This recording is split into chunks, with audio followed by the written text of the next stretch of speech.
Iya, puji Tuhan, Shalom. Bagaimana kabarnya Bapak Ibu? Luar biasa. Hari ini ya kita akan sama-sama belajar tentang bagaimana kita hidup melepaskan pengampunan, ya. Pengampunan ini sangat penting ya dalam hidup setiap kita. Kekristenan itu sangat identik dengan pengajarannya yaitu kasih. Orang Kristen itu terkenal dengan mau memaafkan. Ya, tidak menyimpan kepahitan karena ajaran utama dari kekristenan itu adalah mengasihi. Tetapi pada prakteknya masih banyak orang Kristen yang hidup tidak bisa mengampuni. Dan tanpa kita sadari, ternyata kalau kita nggak bisa mengampuni, itu akan sangat mempengaruhi karakter kita Bapak Ibu. Ya, dan sangat berpengaruh di dalam pernikahan kita, dalam rumah tangga kita. Saya pengen kita tahu bersama salah satu ciri-ciri, ya beberapa ciri lah bukan salah satu ya. Ciri-ciri dan perilaku dari orang yang masih hidup di dalam kepahitan. Ciri-ciri dan perilaku dari orang yang hidup tidak bisa mengampuni. Yang pertama itu apa? Orang yang kepahitan, yang tidak mampu mengampuni itu yang pertama memiliki emosi yang sangat tinggi dan mudah tersinggung. Ya, coba kita cek, jangan-jangan ciri-ciri ini ada dalam diri kita. Orang yang masih menyimpan kepahitan tidak mau mengampuni, ciri pertamanya itu adalah emosinya tinggi, meledak-ledak, dan mudah tersinggung. Ya, apakah di antara kita ada hari ini? Ya, pokoknya apa dikit marah, emosi. Di jalan nyetir sama sopir bajai, emosi. Ketemu sopir angkot, emosi. Anjing nyebrang emosi, apa sih semua diemosiin saudara. Masalah anjing aja marah, hati-hati loh. Ini ciri-ciri jiwa kita ini tidak sehat. Ada hal yang belum beres ya. Apa dikit marah, apa dikit emosi, apa dikit marah. Ya, ada di sini bapak-bapak enggak usah angkat tangan. Ya, kalau angkat tangan nanti saya baptis ulang. Rendam 20 menit. Yang kedua mudah tersinggung. Orang itu kalau menyimpan dendam, tidak bisa mengampuni itu mudah tersinggung. Ya, gampang tersinggung. Ketemu orang, orangnya nggak senyum, marah dia. Tersinggung, nih orang ya. Mesti sama saya ada sesuatu. Padahal orang itu lagi banyak pergumulan, mikir besok jatuh tempo tagihannya. Mau bayar cicilan bagaimana, jadi mukanya agak cemberut. Tapi karena ketemu orang yang memang hatinya tidak beres, tersinggung. Yang diomongin orang lain yang tersinggung dia. Banyak di gereja begini, bahkan sama khotbahnya pendeta aja tersinggung. Ini mesti pendeta lagi omongin saya, ya memang kalau pendeta ngomong dari sini, ini saya lagi ngomongin kita semua, amin. Lagi ngomongin karakter kita, kalau nggak tersinggung justru kebangetan. Ya tapi tersinggung yang bagaimana?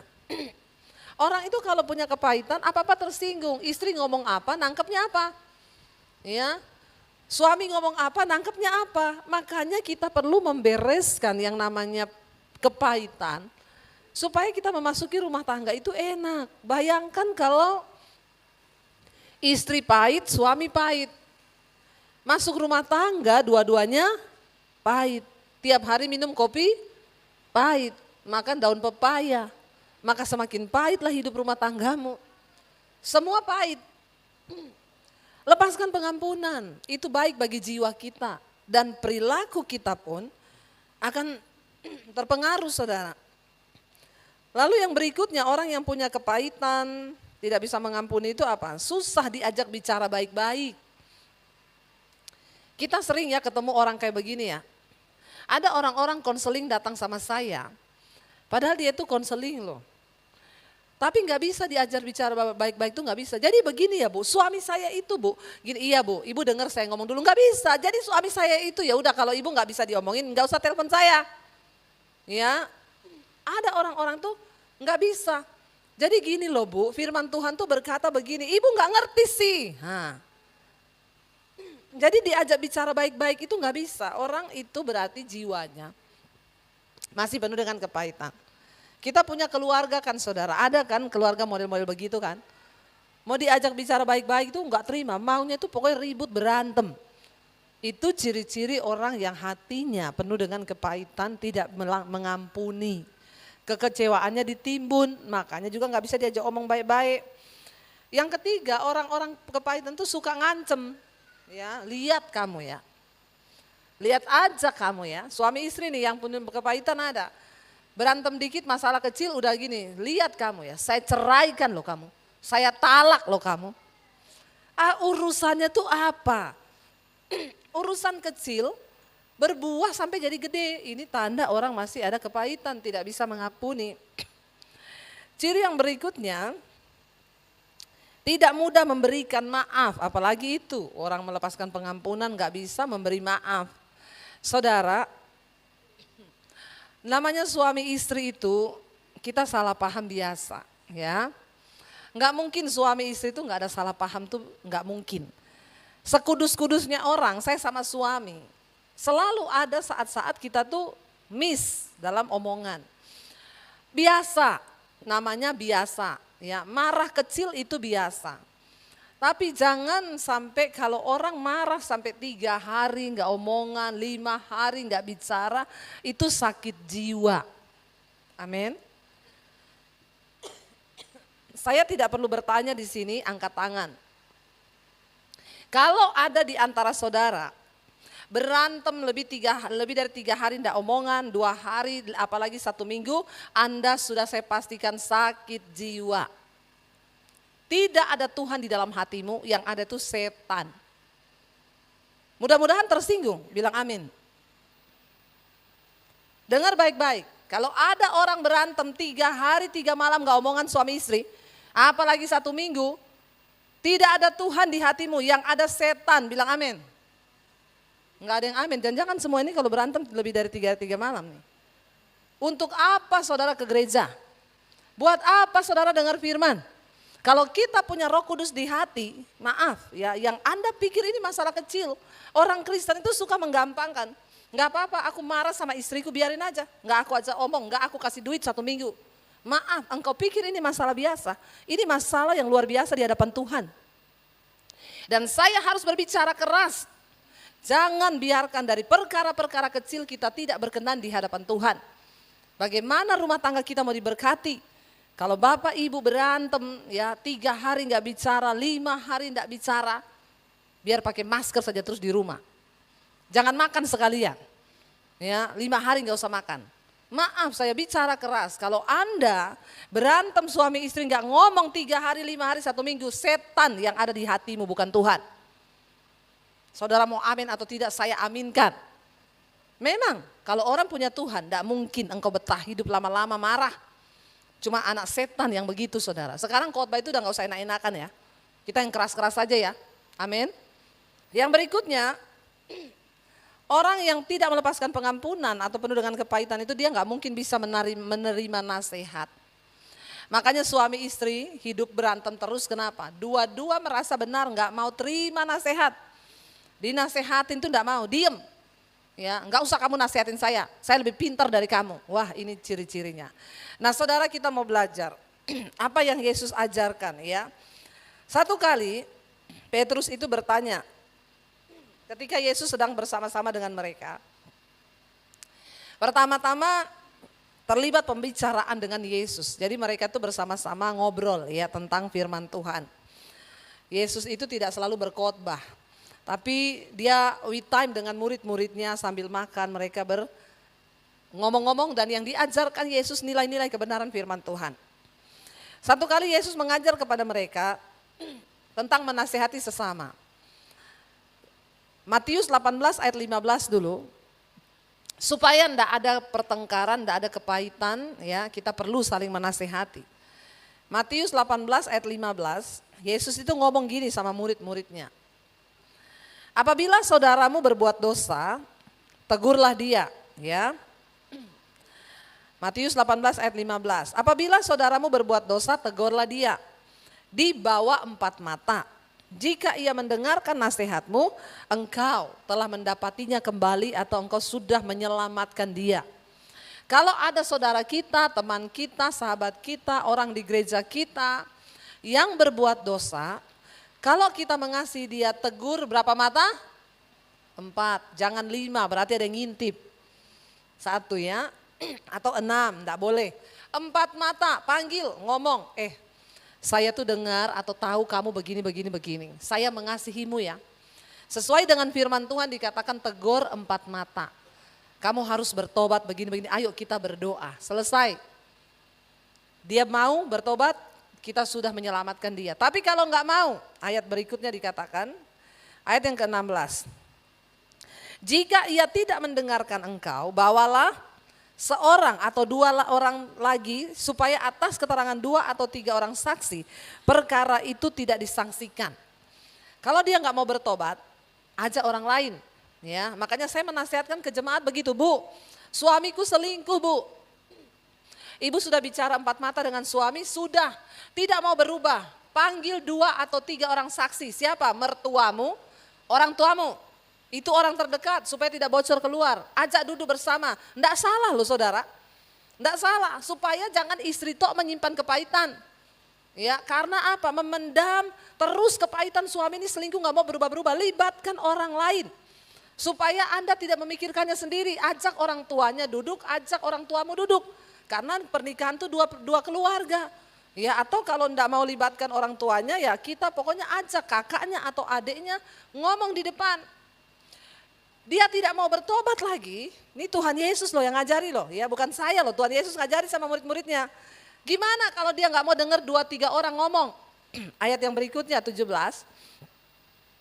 Jika ia tidak mau mendengarkan mereka, lebih parah lagi nih. Sampaikanlah soalnya itu kepada jemaat, umumin di jemaat.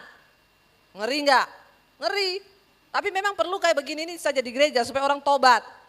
Udah nggak usah mikir nanti dia kepahitan, nanti dia gini. Orang-orang yang kepahitan itu memang orang yang tidak mau bertobat di gereja, cuma bikin ribut saja. Banyak orang model begitu di gereja, nggak bertumbuh imannya. Yesus bilang, kalau udah ditegur 2-3 orang tetap nggak mau berubah, tetap saja tidak mau ya menerima nasihat, sampaikanlah itu kepada jemaat. Dan jika ia tidak mau juga mendengarkan jemaat, pandanglah dia sebagai seorang yang apa?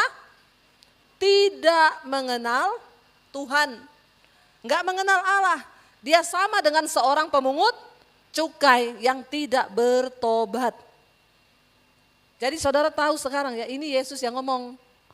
Ya, makanya bertobat, ditegur 2-4 mata, tobat dulu. Ya, kalau nggak mau tobat ya udah terpaksa. Ini aturannya Tuhan Yesus loh, bukan saya loh. Tuhan Yesus ngomong ke murid-muridnya. Ya, terus kalau dia nggak mau tobat juga ya sudah. Anggap dia orang yang tidak mengenal Allah. Karena banyak orang duduk di gereja tapi nggak kenal Tuhan. Cuma bikin repot, bikin ribut, bikin kepahitan, bikin batu sandungan, itu banyak saudara. Lalu kita lompat sekarang, karena ini sudah mereka ngomong, Yesus ngomong, semua ngomong, Petrus tiba-tiba angkat tangan. Ayat 21 kita lompat. Mereka kan lagi seru ya ngomong gimana Tuhan kalau ada yang berdosa. Lalu Petrus bertanya begini, kemudian datanglah Petrus dan berkata kepada Yesus, Tuhan, kalau begitu sampai berapa kali aku harus mengampuni saudaraku? Jika ia berbuat dosa terhadap aku sampai 7 kali, Petrus bilang. Jawab Yesus kepadanya, bukan, aku berkata kepadamu, bukan sampai 7 kali, melainkan sampai 70 kali 7 kali. 70 kali 7 berapa? Ayo yang otaknya pintar. 490 kali. Adakah orang mau melukai atau membuat kita marah satu hari 490 kali? Tidak ada. Artinya apa? Pengampunan itu tidak ada batasnya. Wajib kita mengampuni. Tapi Bu, itu orang menjengkelkan banget. Engkau harus tetap mengampuni, tapi tandai dia dan jangan bergaul dengan dia. Karena orang itu tadi disebut tidak mengenal Allah. Tidak kenal hukum Tuhan. Mengampuni bukan berarti kita harus bergaul lagi. Mengampuni itu kita sikap hati dengan Tuhan. Tuhan, aku mengampuni dia. Aku berdoa Tuhan supaya dia bisa bertobat. Tapi bukan berarti kita berkawan lagi seperti dulu. Jadi saudara, tandai orang itu tapi jangan engkau kepahitan. Lepaskan pengampunan, doakan dia. Tapi untuk bergaul, no. Bergaullah dengan orang yang bijak, karena pergaulan yang buruk itu merusak kebiasaan baik. Lalu ayat yang ke-23, ya, di sana dikatakan saudara, Yesus berkata ya kepadanya sekarang ayat 23, sebab hal kerajaan sorga, Yesus bilang, seumpama seorang raja. Hal kerajaan Allah, sorga itu seumpama seorang raja yang hendak mengadakan perhitungan dengan hamba-hambanya. Ayat 24, setelah ia mulai mengadakan perhitungan itu, dihadapkannya kepadanya seorang yang berhutang berapa? 10.000 talenta.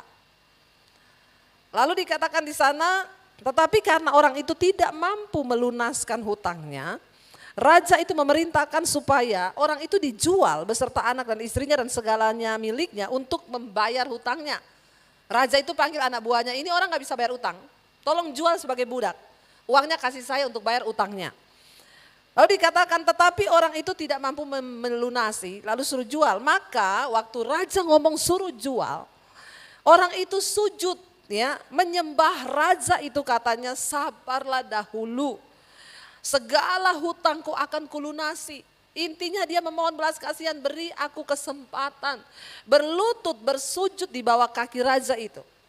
Dan ayat berikutnya berkata, maka ya lalu tergeraklah hati raja itu oleh apa? Belas kasihan akan hamba itu. Sehingga ia membebaskannya dan menghapus hutangnya. Raja itu kasihan, orang ini memelas. Tolong raja, aku ini gak punya uang begini, tapi aku janji pasti akan bayar. Rajanya hatinya tergerak, lalu dia berbelas kasihan kepada orang itu, malah utangnya dihapus. Udah, aku tuh kasihan ya sama kamu. Entah apa yang membuat dia kasihan, tapi mulai sekarang aku tidak akan tagih lagi uang itu, aku bebaskan. Lalu dikatakan di sana apa? Seneng gak orang dibebaskan utangnya, seneng gak? Seneng, bersyukur banget harusnya. Tetapi perhatikan, hamba yang dibebaskan tadi itu, ketika hamba itu keluar dari istana raja, ia bertemu dengan seorang hamba lain yang berutang kepadanya 100 dinar. Habis dia dilunasi, dia ketemu orang yang utang sama dia cuma 100 dinar, bukan 10.000 talenta. Cuma 100 dinar. Apa yang dia lakukan? Ia menangkap orang yang utang sama dia itu, dicekiknya orang itu, katanya bayar utangmu. Orang begini kurang ajar gak saudara? Baru dilunasi loh. Baru mendapat belas kasihan loh. Raja bilang pergi saja kamu, saya anggap lunas, gak akan ditagih. Begitu keluar ada orang utang sama dia, cuma dikatakan di sana ya 100 dinar, sini utangmu mana? Gak ada. Dia tangkap, dia cekik saudara temennya. Ya, dikatakan di sana suruh bayar utangnya. Akhirnya ayat yang berikutnya berkata, ayat 29, maka sujudlah kawannya itu seperti yang dia lakukan sama raja kan. Sujud di kakinya dan memohon kepadanya, sabarlah dahulu, utangku itu akan kulunaskan. Apa yang terjadi? Ayat 30 dikatakan di sana, dia menolak dan menyerahkan kawannya itu ke dalam penjara sampai dilunaskannya hutangnya. Ini orang nggak tahu diri nggak saudara? Sudah dilunasi, orang nggak tahu diri, orang paling kejam, orang yang tidak bersyukur. Siapa orang itu? Saudara dan saya. Sering kali kita lupa, Tuhan sudah mengampuni dosa kita. Tapi ketika ada orang buat dosa sama kita nggak mau ampuni dia. Itulah saudara dan saya orangnya. Hello, jahat nggak kita? Jahat. Nggak tahu diri nggak kita? Nggak tahu diri. Udah diampuni Tuhan. Ketika orang buat dosa, kita dengan sombongnya berkata, aku nggak bisa loh ampuni dia. Orang itu kebangetan banget ya. Mengampuni itu harus karena kita sudah diampuni. Lalu raja itu mendengar saudara, dikatakan ayat yang berikutnya. Ayat 31, melihat itu, kan orang lihat ya, kawan-kawannya yang lain sangat sedih. Orang pasti lihat nih orang ya, kebangetan ya, dia baru saja loh dilunasi utangnya lebih banyak. Tapi masa dia gak bisa melunasi utang orang lain, gak bisa diampuni. Lalu mereka menyampaikan segala yang terjadi itu kepada raja tadi, kepada Tuhan mereka. Apa yang terjadi? Ayat 32 dikatakan, raja itu pun menyuruh memanggil orang itu dan berkata kepadanya, hai hamba yang jahat, seluruh utangmu sudah kuhapuskan karena engkau memohonkannya padaku. Ayat yang berikutnya, ayat 33. Bukankah engkau pun harus mengasihani kawanmu seperti aku telah mengasihani engkau? Lalu ayat yang berikutnya berkata, maka marahlah tuannya itu. Dan apa? Menyerahkannya kepada algojo sampai ia melunaskan seluruh hutangnya. Akhirnya raja itu marah. Dan dia diperlakukan sama dengan dia memperlakukan orang lain. Ayat yang ke-35 saudara dikatakan di sana. Baca bersama. Maka Bapakku yang di sorga akan berbuat demikian juga terhadap kamu. Apabila kamu masing-masing tidak mengampuni saudaramu dengan segenap hatimu. Kita mengerti sekarang. Ternyata seringkali kitalah yang menjadi orang yang gak tahu diri itu. Waktu kita tidak mau melepaskan pengampunan bagi orang lain. Mungkin ibumu melukai engkau. Mungkin keluargamu melukai engkau. Mungkin kakakmu melukai engkau. Mungkin suamimu. Mungkin anakmu melukai engkau. Kita tidak bisa mengontrol siapapun yang datang dalam hidup kita. Tapi keputusan untuk mengampuni itu mutlak karena Tuhan menyuruh kita untuk melakukan itu. Kalau tidak, kita di pandangan Tuhan seperti hamba yang jahat itu. Sudah dilunasi utangnya, tapi dia tetap tidak mau mengampuni orang yang bersalah kepada dia. Maka mari kita bertobat Bapak Ibu. Kenapa? Karena kita dipanggil menjadi manusia-manusia baru di dalam Tuhan. Ya, kita lihat Efesus pasal yang keempat. Efesus pasal yang keempat, kita akan baca saudara. Bagaimana kita menjadi manusia baru di dalam Kristus. Kita lihat mulai ayat 22 saja. Ya, yaitu bahwa kamu berhubung dengan kehidupan kamu yang dahulu. Harus menanggalkan manusia lama yang menemui kebinasaannya oleh nafsu yang menyesatkan. Orang yang tidak bisa mengampuni itu dikuasai oleh nafsu amarah. Ayat yang berikutnya 23 berkata, supaya kamu dibaharui dalam roh dan pikiranmu. Kalau kita tidak menanggalkan semua yang manusia lama itu, kita nggak mungkin menjadi manusia baru, pikiran dan roh kita dibaharui. Dan mengenakan manusia baru yang telah diciptakan menurut kehendak Allah dalam kebenaran dan kekudusan yang sesungguhnya. Ayat yang berikutnya 25. Karena itu buanglah apa? Dusta. Berkatalah benar seorang kepada yang lain karena kita adalah sesama anggota. Ayat yang ke-26 berkata, apabila kamu menjadi marah, perhatikan, janganlah kamu berbuat dosa. Marah boleh, buat dosa enggak?